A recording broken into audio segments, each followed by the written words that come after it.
Merci, Monsieur le Président.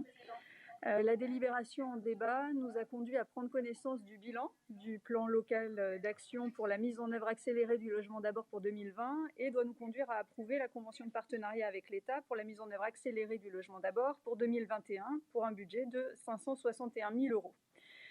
Ce plan s'inscrit dans le cadre du plan quinquennal 2018-2022 pour le logement d'abord et de lutte contre le sans-abrisme.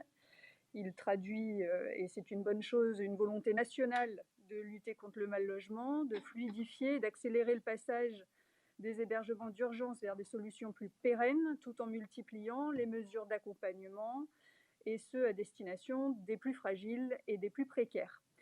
Sur le territoire métropolitain, il semble que 360 personnes aient été recensées comme vivant dans des squats ou des campements, dont 25% d'enfants, ce qui est quand même particulièrement alarmant.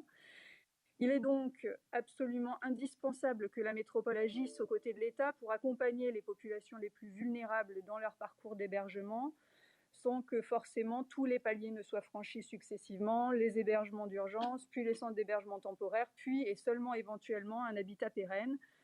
L'objectif est donc bien de favoriser, outre un accompagnement social pluridisciplinaire, un accès plus facile à une solution pérenne d'hébergement afin d'éviter des ruptures dans l'accompagnement.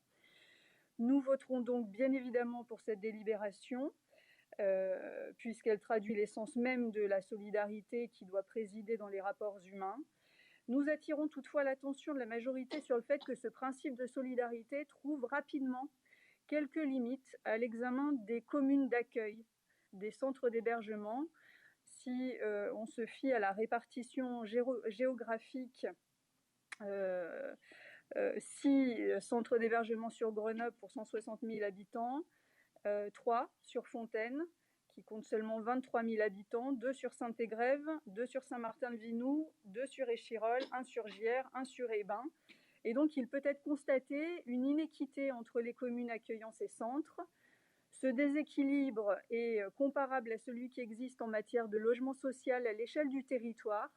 Il convient donc d'accompagner les communes déficitaires pour que l'hébergement des plus vulnérables puisse être pris en charge de façon plus équitable sur le territoire.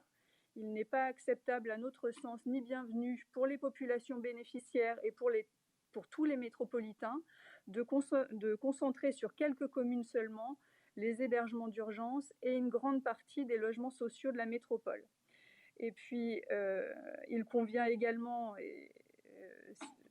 on le confirme, de rester attentif aux points de vigilance qui figurent dans le rapport, en veillant notamment à tenter de pallier au manque de moyens d'accompagnement très renforcés, type CHRS hors les murs, endiguer la saturation des soins en santé mentale dans la mesure du possible et mieux articuler la politique du logement d'abord avec la politique de prévention des expulsions.